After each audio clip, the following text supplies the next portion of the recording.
Audio Jungle.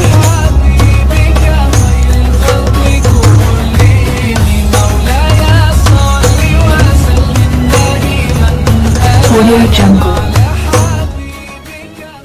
Begitu setelah Nabi wafat, subhanallah, diamanahi Sayyidina Umar sama Sayyidina Ali, cuma disuruh cium tangannya, minta doa darinya, sampai akhirnya datanglah para pedagang tersebut, dicari adakah yang bernama Uwais Al-Qarni. Khalifah saat itu bertanya-tanya, Uwais Al-Qarni mana? Uwais Al-Qarni mana? Ditunjuk sama sahabatnya itu, ada keperluan apa? Dia orang yang miskin, dia orang nggak punya.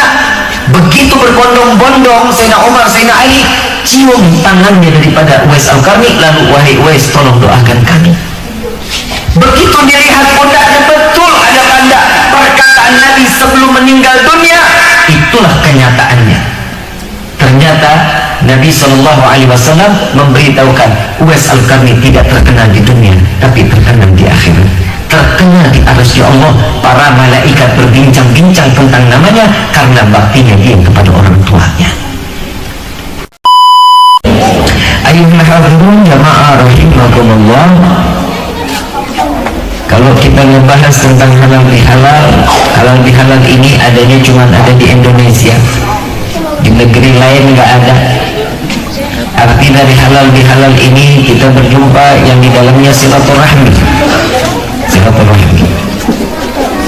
Kalau boleh dibilang, ya sekarang kita mah kosong-kosong, kalau kosong-kosongnya nol lagi.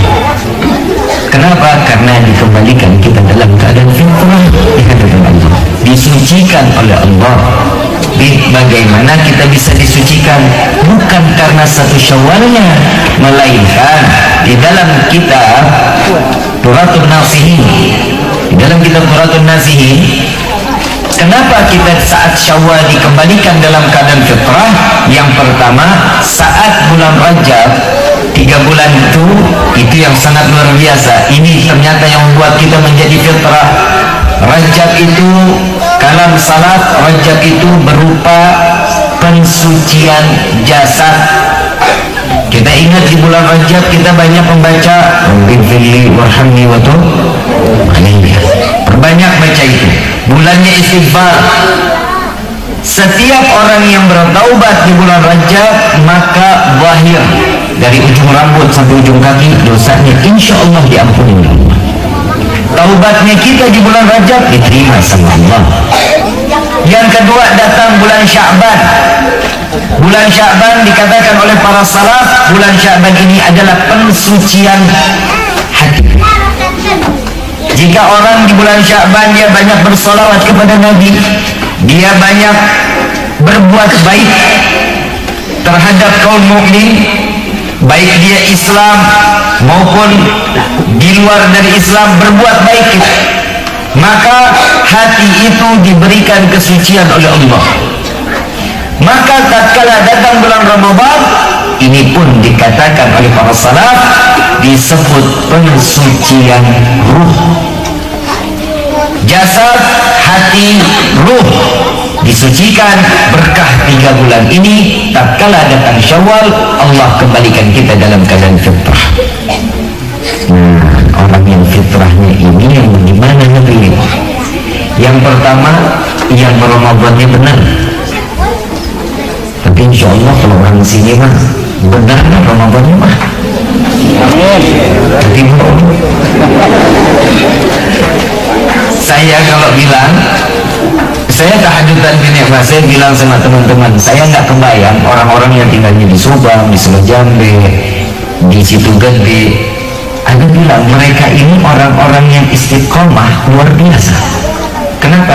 Jauh dari hiruk pikuknya kota. Syukur sama Allah. Bukan berarti kita tinggal di sini kita diasingin, bukan. Justru bersyukur kepada Allah. Yang pertama, jauh dari maksiat. Jangan dibuat sendiri kemaksiatan itu berupa main gitar manfaat, suka musik silahkan, main gaple, ini itu maksiat. Kalau sampai dia melupakan Allah, dunia ada di dalam pikirannya, maka itu termasuk maksiat kepada Allah.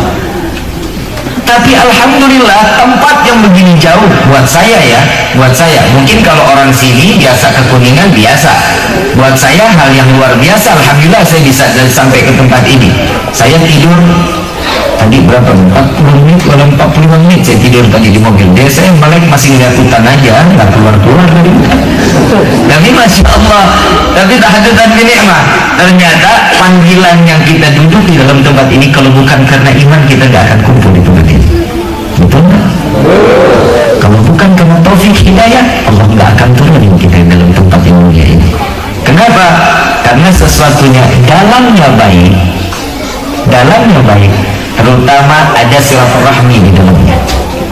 Nabi Shallallahu Alaihi Wasallam mengatakan, orang yang pandai bersilaturahmi, yang pertama Allah akan panjangkan umurnya. Mau panjang umur? Yang lain mati sendirian mau? Panjang umurnya manfaat dunia, manfaat berkah umur sampai ke itu. Jangan cuma minta ya Allah panjangkan umur abdi. Tok cuma sampai situ. Iya, yang lain pada mati lu doang sendirian gimana? Mandi sendiri, pakai kain kafan sendiri, masuk ke liang lahat sendiri, nguruk sendiri. Minta panjang umur dalam taat kepada Allah. Kata Nabi, orang yang silaturahmi umurnya dipanjangkan oleh Allah. Saya punya tetangga, saya punya saudara rajin silaturahmi, 30 tahun payah.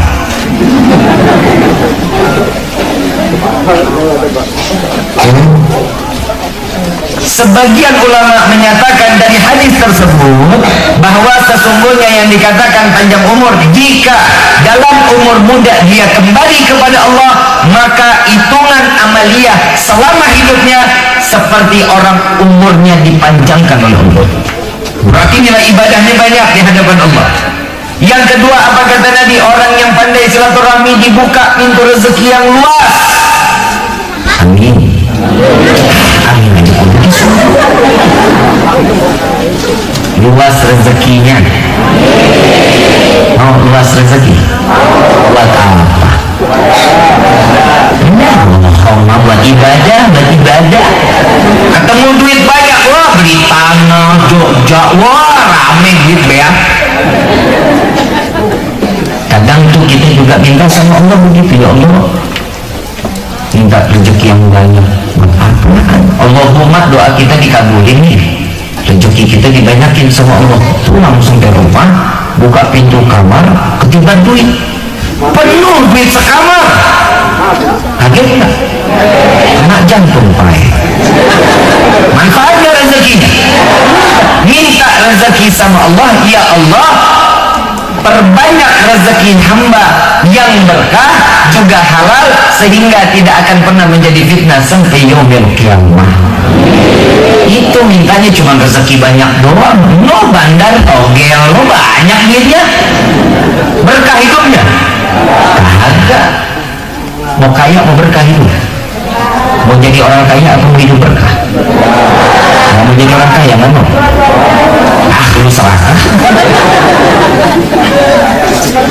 Nah tuh Pak Haji tadi tuh ngomong mau jadi orang kaya yang banyak orang kaya di dunia, banyak orang kaya yang berkah cuma dikit.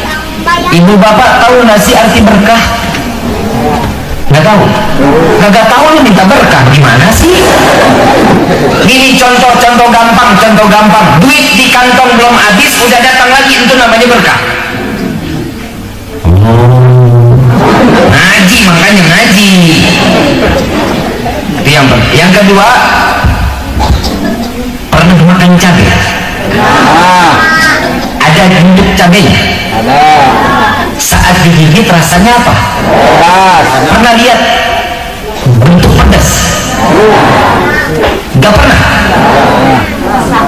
Rasa di lidah. Rasanya kita tahu, tapi kelihatan gak rasanya? Itu yang namanya berkah. Bisa dilihat, begitu didapat suatu keberkahan, nggak bisa dipandang, namun bisa jadi rasa. Buat siapa? Orang yang memiliki ketakwaan dan iman kepada Allah.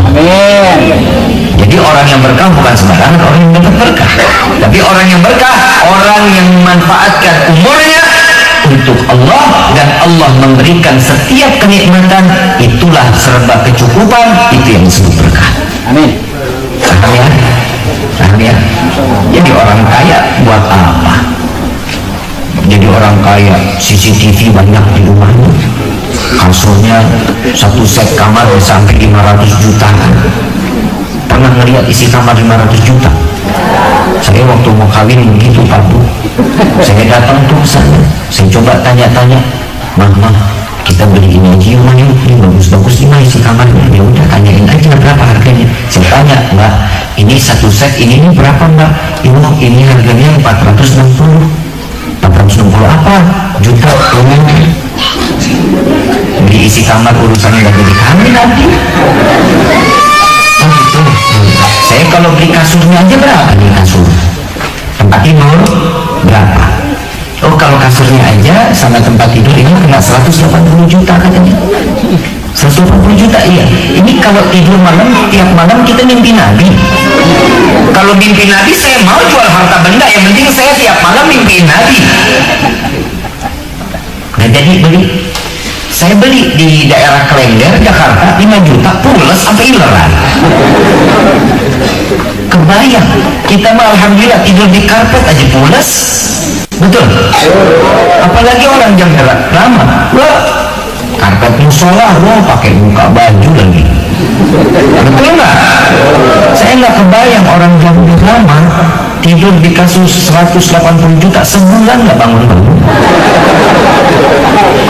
Saking nikmatnya. Coba lihat, alhamdulillah Bapak Ibu yang dirahmati Allah, cuma satu. Kalau mereka yang kaya beli tempat tidur bisa, tapi wallahi mereka nggak akan pernah beli tidurnya, nggak akan mampu. Betul? Kita tidur pulas, pikiran nggak ada, benar? Tenang pikiran kita. Orang kaya belum tentu tidur dia tenang. Mesti bangun besok, tanda tangan kontrak, harus bayar ini, harus bayar itu. Mah alhamdulillah rumah kita nggak kekunci aman, rampok mau datang juga bingung apa yang diambil ini. Syukur aja sudah sama Allah. Betul nggak? Oh ngambil TV dikebuk dulu baru nyala. Syukur udah sama Allah. Apapun yang kita miliki alhamdulillah. Yang ketiga kata Nabi, orang yang pandai silaturahmi dimatikan keluar dari dunia ini membawa iman ke hadapan Allah. Pengen nggak punya iman numpang sampai akhirat? Kecuali pilkada, iman mah diobral, Indomie 200 salah. Jangankan 200 Indomie juga ayo aja. Tapi mudah-mudahan orang di sini mah imannya mah naik, nggak pernah turun. Gimana emang malaikat? Nabi punya iman kadarnya naik dan naik. Malaikat itu stabil, imannya tuh lempeng aja. Nikmatnya iman untuk manusia kadang naik, kadang kapan iman itu turun? Banyak duit, hidup senang, bahagia, lupa sama Allah. Coba kalau imannya lagi naik, ya Allah, kontrakan udah mau habis, motor mau ditarik leasing, suami minta kawin lagi, sujudnya lama banget, jidat kadang berpindah ke belakang. Ini mana? Syukurnya itu silaturahmi di malam ini, inilah yang tercatat oleh Allah. Insya Allah keluar dari tempat ini kita nih, keluar dari tempat ini dipanjangin umur dalam taat kepada Allah. Yang kedua, Allah luaskan rezeki kita yang tidak terhitung dan tidak ternilai-nilai rezekinya, yang tidak akan pernah menjadi fitnah, berkah dunia wal akhirah, sehingga kita membawa sampai ke akhirat tidak pernah rezeki kita dipertanyakan oleh Allah. Amin ya rabbal. Yang ketiga, keluar dari tempat ini kita membawa iman. Paham sampai sini? Paham sampai sini? Kalau sudah paham saya tutup sama doa. Udah paham belum? Jadi tadi sih ngomong apa? Ayuhal hadirin selain silaturahmi ini kita sudah silaturahmi, mungkin ini masih momen Syawal, iya, masih ada di dalam bulan Syawal, iya, mungkin silaturahminya dari awal Lebaran juga kita sudah mulai silaturahmi. Yang pertama silaturahmi dibangunnya antara anak dengan orang tua, tuh bangun yang baik. Silaturahmi sama tetangga baik banget, sama orang tua ya sekadarnya. Ini nggak boleh. Kenapa? Ingat Allah mencantumkan namanya berapitan dengan orang tua kita. Ridallahu fi ridha. Ridhanya Allah terletak pada ridha kedua orang. Sahabat Nabi Muhammad sallallahu alaihi wasallam yang sholatnya di belakang Nabi, Nabi berdoa, dia ikut aminkan. Setiap hari memandang wajah Nabi, tiap hari jalan bersama Nabi, tiap hari saat peperangan ikut bareng sama Nabi. Tatkala dalam keadaan sakratul maut, susahnya kematian tersebut dijemput cuma satu, karena pernah durhaka terhadap orang tuanya. Nabi SAW tanya, si fulan kenapa sakratul mautnya kok lama? Nazak, disebutnya nazak. Nazak ini kok lama? Apa dia pernah punya dosa dengan kalian? Tidak ya Rasulullah. Coba panggil istrinya. Wahai istri dari sahabatku, kata Nabi, apakah dia memiliki dosa kepadamu? Ataukah engkau masih berdosa dengannya? Tidak ya Rasulullah, aku tetap selalu mengingat dengan kebaikan apapun yang dia berikan kepadaku. Tapi ya Rasulullah, ini sahabatmu ini pernah punya masalah dengan orang tua ibu. Bu, durhakanya sama ibu, bukan sama bapak, Pak. Ibu dipanggil, Nabi datangin orang tuanya si ibu. Assalamualaikum ya ahlal bait. Waalaikumsalam ya Rasulullah. Alangkah senang diri ini engkau telah datang kepadaku, katanya. Wahai ibu, sudahkah dia meminta maaf kepadamu? Siapa ya Rasulullah? Anak. Oh, jangan diomongin. Masuk ke dalam ibu, gak mau dengar omongan Rasulullah. Ibu, tolong selesaikan, saya punya bicara, kata Nabi. Dia pernah durhaka kepadamu. Apakah engkau telah mengampuninya, engkau telah memaafkannya, engkau ridha dengannya? Ya Rasulullah, sampai kapanpun aku tidak akan pernah meridhai sekalipun air asi yang telah aku berikan kepadanya. Ini anak dipanggil, disuruh bawa sama sahabat, bawa sahabat ini, bawa ke hadapan orang tuanya. Dibawa. Tidakkah kau tega melihat anakmu seperti ini? Ridhai dia. Tidak ya Rasulullah. Rasulullah yang minta, hati tetap enggak. Berarti durhaka sangat luar biasa. Tidak dapat ridha dari orang tuanya. Baik, kalau ibu tidak akan memaafkan, wahai sahabatku Zainal Abu Bakar, ambil kayu bakar, ambil. Disusun kayu bakar, ini anak ditaruh di atas. Biar dia merasakan siksaan dunia sebelum dia merasakan siksaan akhirat. Diambil minyak, dituang oleh Rasulullah. Saat itu pengen dibakar, baru orang tuanya bilang, ya Rasulullah, wallahi aku telah meridhai dan aku memaafkannya. Mati seketika, langsung meninggal dunia, mendapat ridho daripada orang tuanya. Ibu bapak yang dirahmati oleh Allah, dari kisah ini Rasulullah SAW telah memberikan satu peringatan, jangan main-main terhadap orang tua, baik ayah maupun ibu. Jangan main-main. Uwais Al-Qarni terkenal di akhirat, kenal di akhirat, terkenal di arusnya Allah, gak terkenal di dunia. Berkah apa? Pengorbanannya untuk orang tuanya. Sahabat Nabi, kalau yang namanya sahabat itu pernah memandang Nabi, sampai dikatakan Uwais Al-Qarni ini tabi'in, hidup di zaman Nabi tapi nggak pernah memandang Nabi, sedangkan dia hidupnya sesaman dengan Nabi, saking nggak ada waktunya untuk berjumpa dengan Nabi. Ibunya buta. Satu hari Uwais Al-Qarni mengatakan, ibu, aku ingin berjumpa dengan Rasulullah. Wahai Uwais Al-Qarni, adakah engkau tega meninggalkan keadaan ibu seperti ini? Tidak wahai ibu. Diam di rumah, nurut. Anak sekarang kalau digituin, jangan nak, baik di rumah. Nantangnya luar biasa. Tapi beliau Uwais Al-Qarni ikut. Dengar kabar, Uwais, ibu pengen melaksanakan haji tahun depan. Uwais Al-Qarni tadinya badannya kurus. Begitu ibunya bilang mau berangkat haji, ibunya ini nggak bisa jalan, Pak, matanya buta. Uwais Al-Qarni dia hasil ngembala, dia beli sapi, anak sapi. Dia beli anak sapi, tiap hari dia ngembala, itu anak sapi ada di gendongannya.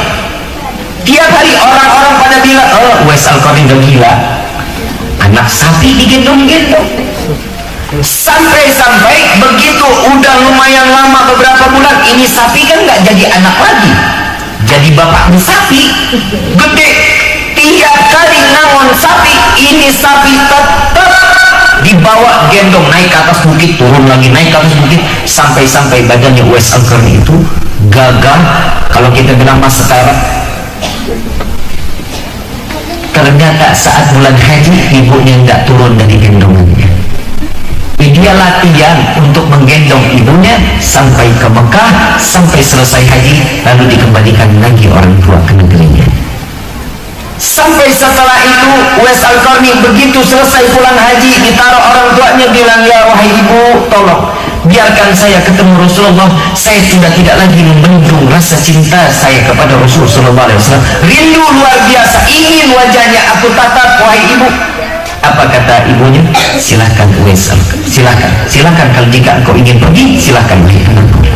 Keluar Uwais Al-Qarni. Cuman satu amanah ibu, jangan pergi terlalu lama. Tuh katanya ibu. Begitu singkat waktu Uwais udah sampai di depan rumah Nabi, diketok rumah Nabi. Nabi nggak ada lagi perang, Nabi nggak ada lagi peperangan, ditunggu 1 hari, 2 hari, 3 hari, sampai seminggu nggak datang juga. Uwais masih terdengar suara ibunya, boleh pergi tapi jangan terlalu lama. Kembali dengan penuh kesedihan Uwais Al-Qarni membawa sampai ketemu ibunya. Wahai anakku, sudahkah engkau berjumpa dengan Rasulullah? Wahai ibu, Rasulullah tiada, sedang pergi dalam peperangan. Apa jawaban ibu? Tidakkah engkau menunggu? Aku sudah menunggu dalam waktu 1 minggu. Kenapa tidak menunggu lebih lama? Aku lebih mendengar apa yang diperkatakan oleh seorang ibu, agar aku tidak pergi terlalu lama. Yang ada di pikiranku hanya tentangmu, wahai ibuku. Ridhonya orang tua, subhanallah, luar biasa. Sampai Nabi pulang peperangan, amanah langsung untuk kepada Sayyidina Umar dan Sayyidina Ali. Wahai Umar, jika nanti ada orang-orang yang ingin berdagang ke Makkah, carilah yang bernama Uwais Al-Qarni. Dia punya, kalau kita bilang punya tanda di punggungnya, belang, penyakit belang. Ada tanda di punggungnya sebesar koin 1 dinar. Begitu setelah Nabi wafat, subhanallah, diamanahi Sayyidina Umar sama Sayyidina Ali, cuma disuruh cium tangannya, minta doa darinya. Sampai akhirnya datanglah para pedagang tersebut, dicari adakah yang bernama Uwais Al-Qarni. Khalifah saat itu bertanya-tanya, Uwais Al-Qarni mana? Uwais Al-Qarni mana? Ditunjuk sama sahabatnya itu. Ada perluan apa? Dia orang yang miskin, dia orang nggak punya. Begitu berbondong-bondong Sayyidina Umar, Sayyidina Ali cium tangannya daripada Uwais Al-Qarni, lalu wahai Uwais, tolong doakan kami.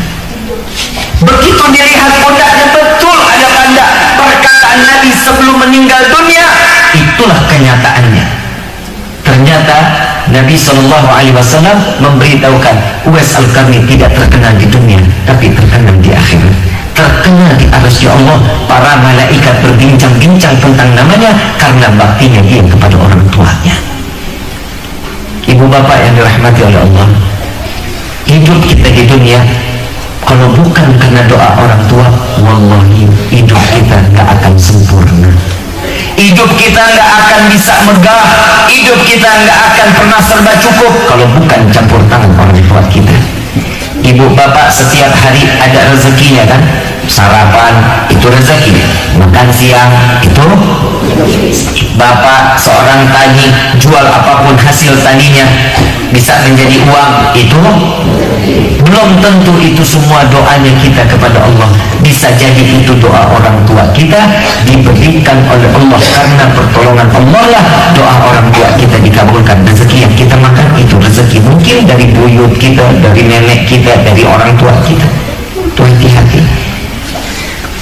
Kalau masih ada orang tua, jalin silaturahmi yang baik, cium tangannya, minta dipegang kepalanya, minta didoakan, dan minta, Pak, jangan pernah segan bilang sama ibu, ibu, ridhai air ASI yang telah engkau berikan kepadaku, sehingga aku sampai sebesar ini, berkah dari air ASI yang telah engkau berikan kepadaku. Bukan berarti bapak enggak dihormati, bukan. Tapi nanti ini, habis ini saya bahas seorang ibu, laki perempuan. Laki apa perempuan? Bukan laki-laki. Coba kita lihat, surga ada di bawah telapak kaki siapa? Bukan di telapak kaki bapak, bukan. Wahai para wanita, begitulah sosok seorang ibu yang ditinggikan oleh Allah lewat Nabi Muhammad SAW. Perempuan diangkat derajatnya, diberikan satu titel kehormatan, ridhonya Allah ada terhadap orang tua, surganya anak ada di telapak kaki seorang ibu. Jangan hinakan kalian sebagai wanita, jangan pernah merendahkan diri kalian di hadapan Allah, karena kalian sudah ditinggikan oleh Allah.